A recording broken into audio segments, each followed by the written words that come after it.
Hello students, welcome to Shiny Max. இன்னைக்கு நம்ம இந்த வீடியோல 10th Max chapter 1 exercise 1.1 ல 5th question solve பண்ணலாம்.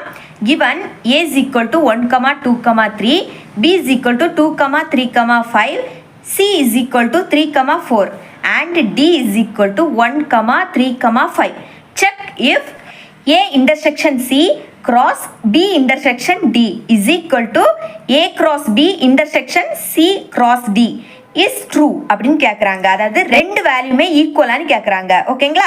ஓகே, ரெண்டுமே ஈக்குவலாக வந்து அப்படின்னா இட் இஸ் ட்ரூ அப்படின்னு நம்ம எழுதி முடிச்சுக்கலாம். எப்போவுமே ஃபர்ஸ்ட் பிராக்கெட்டில் இருக்கக்கூடியதை தான் நம்ம ஃபர்ஸ்ட் சால்வ் பண்ணணும். ஓகேங்களா? So first A intersection C அதை சால்வ் பண்ணணும். நெக்ஸ்ட் பி இன்டர்செக்ஷன் டி இதை சால்வ் பண்ணணும். ரெண்டுமே சால்வ் பண்ணிட்டு இதுக்கு கிராஸ் கண்டுபிடிக்கணும். ஓகே, அதே மாதிரி ஏ கிராஸ் பி கண்டுபிடிக்கணும். அது பிறகு சி கிராஸ் டி கண்டுபிடிக்கணும். அதுக்கு பிறகு இதுக்கு இன்டர்செக்ஷன் கண்டுபிடிக்கணும். ஓகே, ரெண்டுமே ஈக்குவலாக வந்து அப்படின்னா இட் இஸ் ட்ரூ அப்படின்னு நம்ம எழுதிக்கணும். ஓகேங்களா? Okay, first A intersection C கண்டுபிடிக்கலாம். Okay, solution A intersection C. Okay, first ஏயோட வேல்யூ எழுதிக்கலாம். 1, 2, 3 அதை எழுதிக்கலாம். 1, 2, 3. ஓகே, நெக்ஸ்ட் இன்டர்செக்ஷன் சியோட வேல்யூ என்னது? 3, 4 எழுதிக்கலாம். 3, 4 ஆல்ரெடி சொல்லியிருக்கேன். இன்டர்செக்ஷனோட மீனிங் என்னது? ரெண்டுலேயுமே காமனாக இருக்கக்கூடியதை தனியாக எடுத்து எழுதிக்கணும். அதுதான் இன்டர்செக்ஷன். ஓகே, ஸோ இப்போ பாருங்க, இந்த ரெண்டு செட்டிலையுமே காமனாக என்னது இருக்கு? ஸோ இங்கேயும் 3 இருக்கு, அதே மாதிரி இங்கேயும் 3 இருக்கு. ஸோ இதுதான் என்னன்னா இதோட இன்டர்செக்ஷன். ஓகேங்களா? ஸோ அப்போ 3ன்னு போட்டு தனியாக ப்ராக்கெட் போட்டு எழுதிக்கலாம். ஓகே, இதுதான் என்னன்னா A intersection C. Okay, next B intersection D கண்டுபிடிக்கலாம். B intersection D.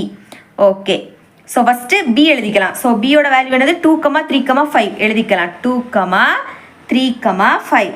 Okay, next intersection டியோட வேல்யூ என்னது? 1, 3, 5 எழுதிக்கலாம். 1, 3, 5.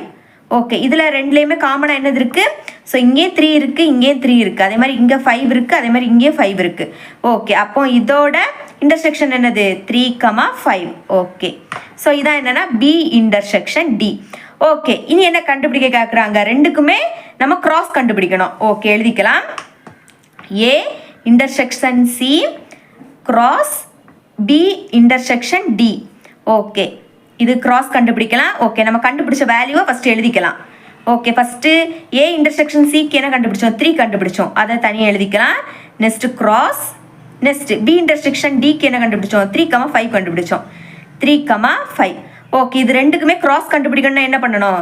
3, 3 நெக்ஸ்ட் 3, 5 கமா போட்டு எழுதிட்டா போதும். இங்கே ஒரே ஒரு வேல்யூ தான் இருக்குது. ஸோ அதனால் அதோட ஸ்டாப் பண்ணிக்கலாம். ஓகே, எழுதிக்கலாம். ஃபஸ்ட்டு 3, 3 எழுதிக்கணும். 3, 3. ஓகே, நெக்ஸ்ட் 3, 5 எழுதிக்கணும். 3, 5. ஓகே, இவ்வளோதான். ஸோ இதை வந்து நம்ம இக்குவேஷன் 1ன்னு எடுத்துக்கணும். ஓகே, நெக்ஸ்ட் இந்த சைடில் இருக்கக்கூடியதை சால்வ் பண்ணலாம். So first A cross B கண்டுபிடிக்கணும். ஓகே, எழுதிக்கிறேன். A cross B is equal to ஏயோட வேல்யூ என்னது? 1, 2, 3 இதான் ஏயோட வேல்யூ. நெக்ஸ்ட் இந்த கிராஸ். நெக்ஸ்ட் பியோட வேல்யூ 2, 3, 5. ஓகே, இது ரெண்டுக்குமே கிராஸ் எப்படி கண்டுபிடிக்கலாம்? ஃபஸ்ட்டு 1, 2, 1, 3, 1, 5. ஓகே, ஃபஸ்ட் அதை எழுதிக்கலாம். 1, 2 நெக்ஸ்ட் 1, 3 நெக்ஸ்ட் 1, 5 1, 5. ஓகே, நெக்ஸ்ட் 2, 2 2, 3 2, 5 எழுதிக்கலாம். 2, 2 நெக்ஸ்ட் 2, 3 2, 5 2, 5.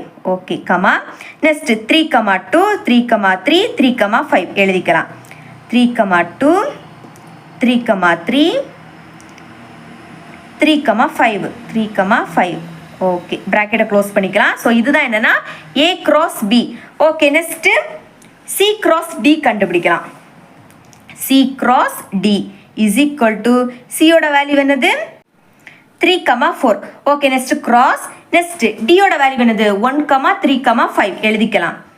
1, 3, 5. ஓகே, ஸோ இதுக்கு கிராஸ் எப்படி கண்டுபிடிக்கணும்? ஃபஸ்ட்டு 3, 1 3, 3 நெக்ஸ்ட் 3, 5 எழுதிக்கலாம். 3, 1 next 3, 3 next 3, 5 3, 5. Okay, next 4, 1 4, 3 4, 5. Okay, எழுதிக்கலாம். 4, 1 4, 3 நெக்ஸ்ட் 4, 5 4, 5. ஓகே இதுதான் என்னன்னா சி கிராஸ் டி ஓகேங்களா. ஸோ நெக்ஸ்ட்டு ஏ கிராஸ் பியோட வேல்யூம் கண்டுபிடிச்சிட்டோம், சி கிராஸ் டியோட வேல்யூம் கண்டுபிடிச்சிட்டோம். ஓகே இனிமேல் இதுக்கு ரெண்டுக்குமே இன்டர்செக்ஷன் கண்டுபிடிக்கணும். ஸோ அதாவது என்னது ரெண்டுலேயுமே காமனாக இருக்குது என்னதோ அதுதான் இன்டர்செக்ஷன். ஓகே ஸோ இப்போ பாருங்கள் இது ஏ கிராஸ் பி, ஸோ அதாவது இது ஏ கிராஸ் பியோட வேல்யூ, நெக்ஸ்ட் இது சி கிராஸ் டியோட வேல்யூ. ரெண்டுலேயும் காமனாக என்னது இருக்குன்னு பார்ப்போமா. ஸோ இங்கே 1,2, ஸோ இங்கே 1,2 இல்லை, திரும்ப 1,3, இங்கே 1,3 இல்லை, திரும்ப 1,5, ஸோ அது இல்லை. 2,2, ஸோ அதுவும் இல்லை, 2,3யும் இல்லை, 2 வச்சு வர எதுவுமே இங்கே இல்லை. ஓகே 3,2, ஸோ அதுவும் இங்கே இல்லை. நெக்ஸ்ட்டு 3,3, ஸோ 3,3 இங்கே இருக்குது, ஸோ இல்லையா. ஸோ ரெண்டுலேயும் காமனாக இருக்குது, ஸோ அதனால் இதை மார்க் பண்ணிக்கலாம். நெக்ஸ்ட்டு 3,5, ஸோ அதுவும் இங்கே இருக்குது, ஸோ அதுக்கு மேலே இங்கே வேறு எதுவுமே இல்லை. ஸோ அப்போ இது ரெண்டுலேயும் காமனாக என்னது இருக்குது 3,3, நெக்ஸ்ட்டு 3,5 காமனாக இருக்குது. ஸோ அப்போ ரெண்டுலேயும் காமனாக என்னது இருந்து 3,3யும் நெக்ஸ்ட்டு 3,5ம் இருந்து. ஓகே இதை equation 2ன்னு எடுத்துக்கலாம். ஓகே ஸோ இப்போ நம்ம கம்பேர் பண்ணணும், equation 1ஐயும் equation 2ஐயும் கம்பேர் பண்ணணும். ஸோ இப்போ பாருங்கள் இங்கே equation 1 இது, ஸோ இது என்னது இருக்குது 3,3 இருக்குது, நெக்ஸ்ட்டு 3,5 இருக்குது. சேம் அதே மாதிரி equation 2ல் பாருங்கள் 3,3 நெக்ஸ்ட்டு 3,5 ரெண்டுமே சேம் தானே. ஸோ ஃபஸ்ட்டு கொஸ்டினில் என்ன கேட்டிருந்து இட் இஸ் ட்ரூவான்னு கேட்டிருந்து. ஓகே அப்போ எழுதிக்கலாம் equation 1 is equal to equation 2.